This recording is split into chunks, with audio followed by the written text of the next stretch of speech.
Hi you guys, welcome back to my YouTube channel. If you are new here, welcome, and we're gonna go ahead and get started. So the last video, I guess the most recent video I would have posted would be about Genesis chapter 4 and 5, but I already went over Noah like a couple of videos ago. So this video is gonna kind of pick up from Noah like 9.5, if you will. And then I'll just link the 6 through 8, and then the part of Noah that the part of Genesis, it is very early. I should just start this whole thing over, right? Okay, so the last video I posted would have been Genesis 4 to 5, and then I posted a video about Noah, which was video chapters 6 through 8 of Genesis, and I think the last video after that covered parts of chapter 9. So this is going to kind of pick up in the middle of chapter 9, just because I'm not going to go over like what I've already put on here, I guess. So yeah, I hope that you guys are doing well. I hope that you're learning, and I hope that yeah, I just hope that you guys are good. It's so funny, like, as busy as I am, it's very peaceful talking about the Lord and like talking about scripture, and I hope that some people are learning some things. Obviously there's people that leave comments and say like whatever they're gonna say, and I would be lying if I said I didn't notice some of the warfare in my personal life. But it's only sent me back closer to God. So it's just a very weird place to be. But it's cool. We're doing it. It's cool. I'm gonna read, and I'm gonna go spend some time with the horses because that's what I like to do. So we're gonna start in Genesis chapter 9, start at verse 18. Like I said, I'll link the other videos in the description or in a comment or something like that on this video so you guys can reference it. And just a disclaimer, there's a lot of names in here, and there's a really good chance I'm gonna butcher them all. Okay, cool. All right, here we go. Noah's sons. The sons of Noah who came out of the boat with their father were Shem, Ham, and Japheth. Ham is the father of Canaan. From these three sons of Noah came all the people who now populate the earth. After the flood, Noah began to cultivate the ground, and he planted a vineyard. One day he drank some wine he had made, and he became drunk and lay naked inside his tent. Ham, the father of Canaan, saw his father was naked and went outside and told his brothers. Then Shem and Japheth took a robe, held it over their shoulders, and backed into the tent to cover their father. As they did this, they looked the other way so they would not see him naked. When Noah woke up from his stupor, he learned what Ham, his youngest son, had done. Then he cursed Canaan, the son of Ham. May Canaan be cursed, may he be the lowest of servants to his relatives. Then Noah said, may the Lord, the God of Shem, be blessed, and may Canaan be his servant. May God expand the territory of Japheth, and may Japheth share the prosperity of Shem, and may Canaan be his servant. Noah lived another 350 years after the great flood. He lived 950 years, and then he died. Okay, so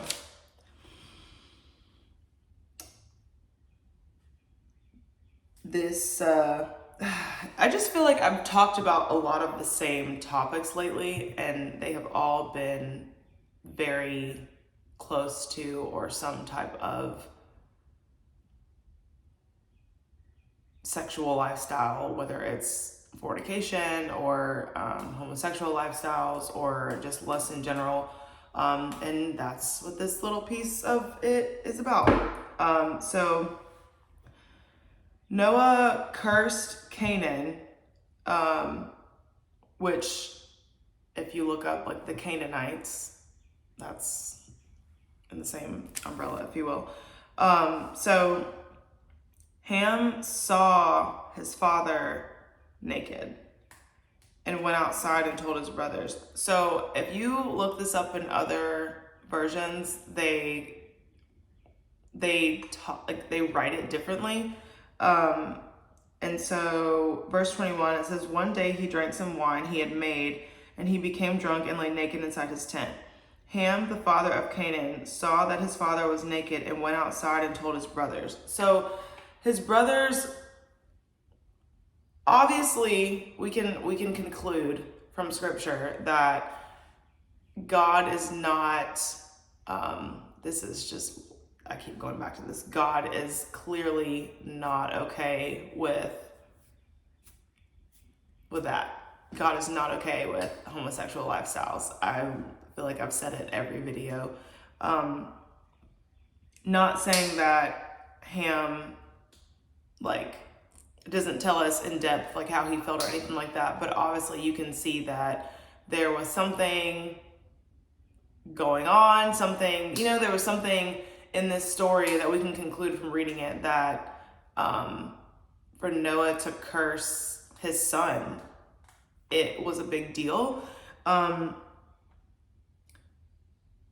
I think it's also interesting in verse 23 that the other two sons held the robe over their shoulders and back into the tent just so they would not see their father naked.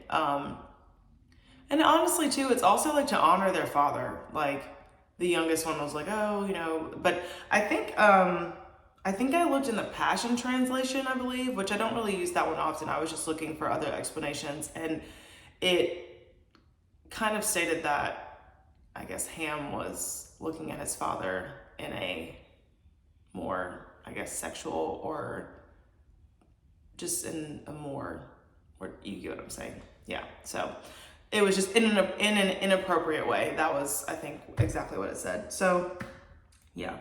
So Noah then blesses, I'm sorry, one second. So the Lord, I'm sorry, words are really hard this morning. So the Lord, Noah curses the son of Ham and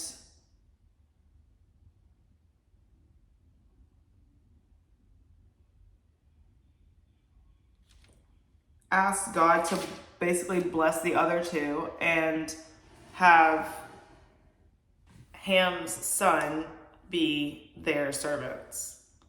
And then Noah lived another 350 years, and he lived 950 years total, and then he died. That's pretty much the end of that.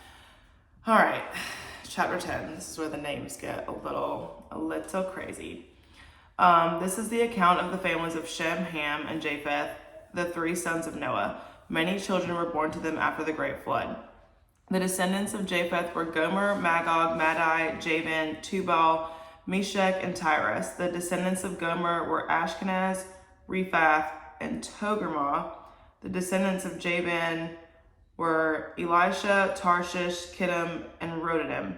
Their descendants became the seafaring peoples that spread out to various lands, each identified by its own language, clan, and national identity. Seafaring just means that they traveled.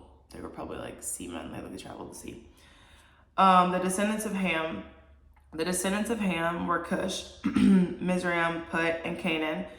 The descendants of Cush were Sheba, Havilah, Sabta, Rehamah, and Sabteka. The descendants of Rehamah were Sheba and Dedan. Cush was also the ancestor of Nimrod, who was the first heroic warrior on earth. Since he was the greatest hunter in the world, his name became proverbial. People would say, this man is like Nimrod, the greatest hunter in the world. He built his kingdom in the land of Babylonia, with the cities of Babylon, Erech, Akkad, and Calneh. From there, he expanded his territory to Assyria, building the cities of Nineveh, Rehoboth, Ir, Calah, and Rezin, the great city located between Nineveh and Calah. Mizraim was the ancestor of the Ludites, Anamites, Lehabites, Neptuhites, Pathrusites, Casulites, and the Caphorites, from whom the Philistines came. Canaan's oldest son was Sidon, the ancestor of the Sidonians. Canaan was also the ancestor of the Hittites, Jebusites, Amorites, Girgashites, Hivites, Archites, Sinites, Arvadites, Zemarites, and Hamathites. The Canaanite clans eventually spread out, and the territory of Canaan extended from Sidon in the north to Gerar and Gaza in the south, and east as far as Sodom and Gomorrah, Admah, and Zeboim near Lasha. These are the descendants of Ham, identified by clan, language, territory, and national identity. So you remember from basically going over the story of Sodom and Gomorrah that a lot of these towns were destroyed for their lust and homosexuality, and God was just not having it. Verse 21, descendants of Shem. Sons were also born to Shem, the older brother of Japheth. Shem was the ancestor of all the descendants of Eber. The descendants of Shem were Elam, Asher, Arphaxad, Lud, and Aram. The descendants of Aram were Uz? I don't know. Hul, Gaither, and Mash. Arphaxad was the father of Shelah, and Shelah was the father of Eber. Eber had 2 sons. The first was named Peleg, which means division, for during his lifetime the people of the world were divided into different language groups. His brother's name was Joktan. Joktan was the ancestor of Al-Modad, Sheleph, Hazarmaveth, Jerah, Hadoram, Uziel, Dikla, Obel, Abimiel, Sheba, Ophir, Havilah, and Jobab. These were the descendants of Joktan. The territory they occupied extended from Mesha all the way to Sephar in the eastern mountains. These are the descendants of Shem, identified by clan, language, territory, and national identity. These are the clans that descended from Noah's sons, arranged by nation according to their lines of descent. All the nations of the earth descended from these clans after the great flood. Y'all. Oh my gosh. These names. Thank you all for just being with me. So, that's pretty self-explanatory. Yeah. I don't think the descendants of Ham really did the right things in the eyes of the Lord. Japheth, I think their descendants became like the seafaring people. And then, you'll learn in the next chapter, but Abram came from Shem's family line. So right now it's just kind of, I guess, like a bunch of like family tree history, but it is still interesting and vital to understand the Bible. One thing that is helpful in understanding all the names, if you Google like descendants of Noah and go to images, there's a chart, and that is possibly for certain people, depending on how you learn, it might be easier to look at it versus me trying to say these people's names. All right. All right, chapter 11.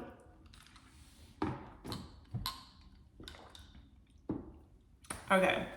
At one time, all the people of the world spoke the same language and used the same words. As the people migrated to the east, they found a plain in the land of Babylonia and settled there. I'm sorry, guys.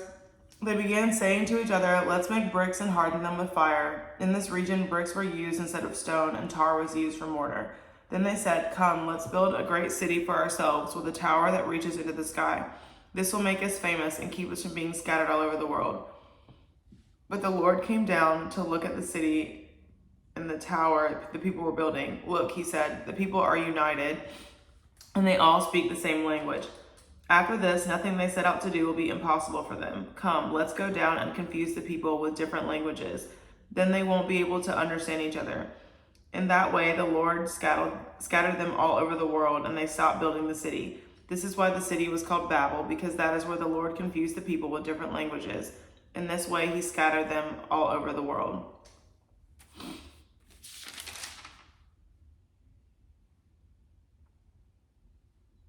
Okay, I'm going to pause and just kind of go over this. So basically, all these people can communicate together.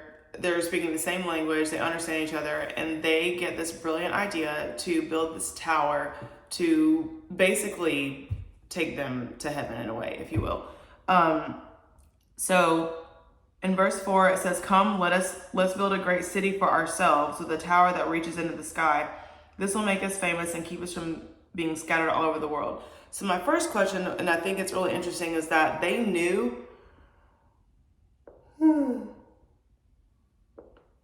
I really need to wake up. But they knew, it's like they knew that God was going to scatter them or across like the world, because that's part of the reason that they built the tower. So they built the tower. It says, "This will make us famous and keep us from being scattered all over the world." So in the Passion Translation, it says, "Let's build a monument to us." So it's kind of, I guess, it kind of reminds me of like an idol, if you think of like someone just building a massive statue of themselves. So in conclusion, with, I guess, thinking outside of the box, outside of what is like written on the paper of this Bible, right?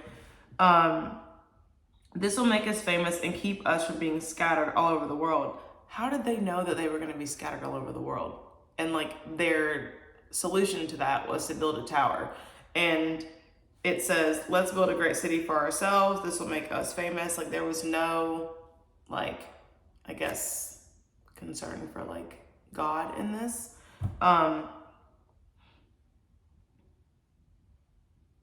And so God was like, no, and he scattered them all over the world. That's pretty simple. All right, verse 10.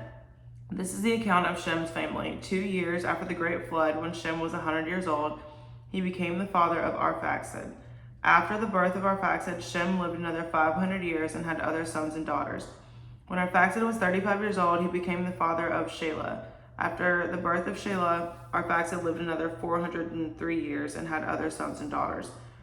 When Shelah was 30 years old, he became the father of Eber.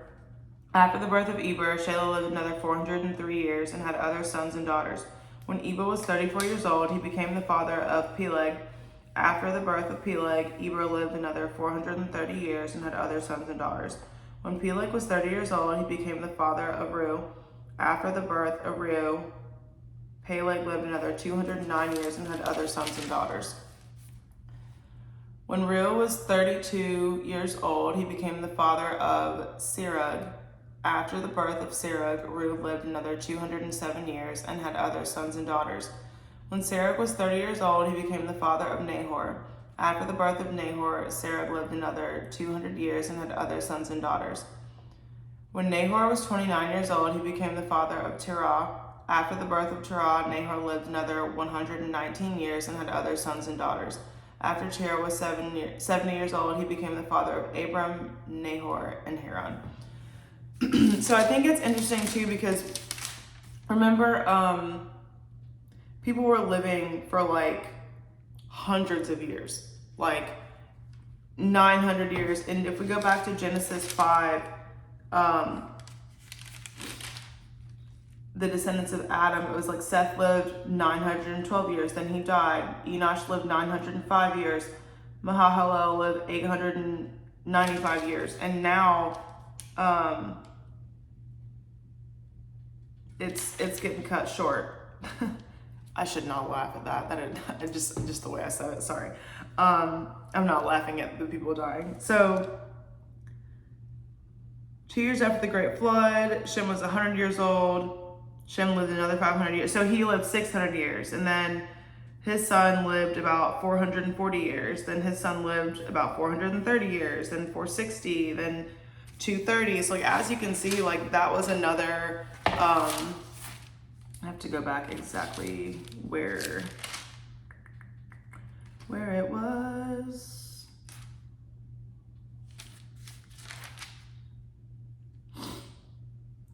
Okay, so yeah, going back to chapter 6, verse 30, it says, "Then the Lord said, my spirit will not put up with humans for such a long time, for they are only mortal flesh. In the future, their normal lifespan will be no more than 120 years.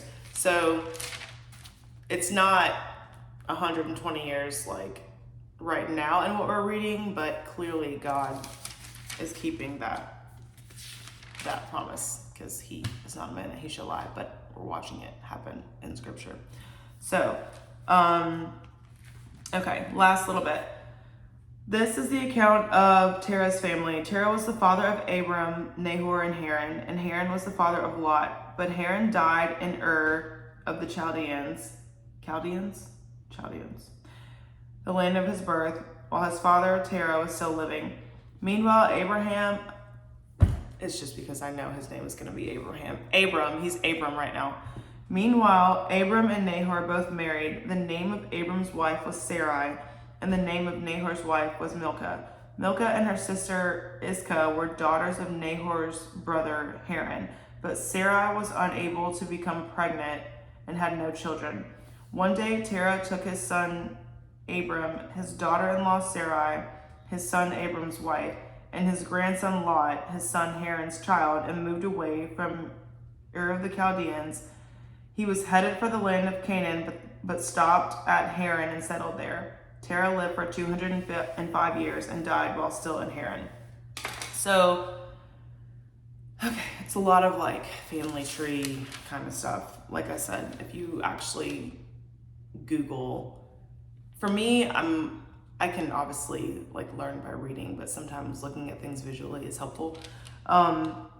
So Terah, I'm probably pronouncing his name Terah, probably all wrong, but anyway, his sons were Abram, Nahor, and Haran.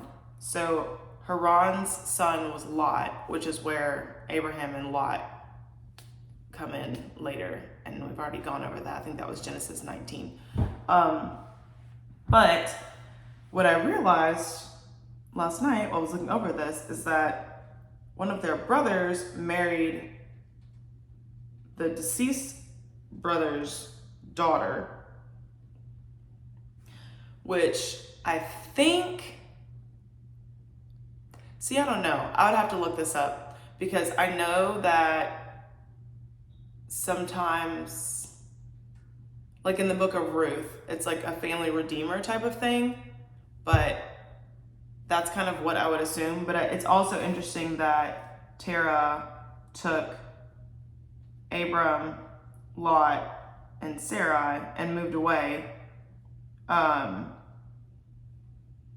yeah, so that is their family, and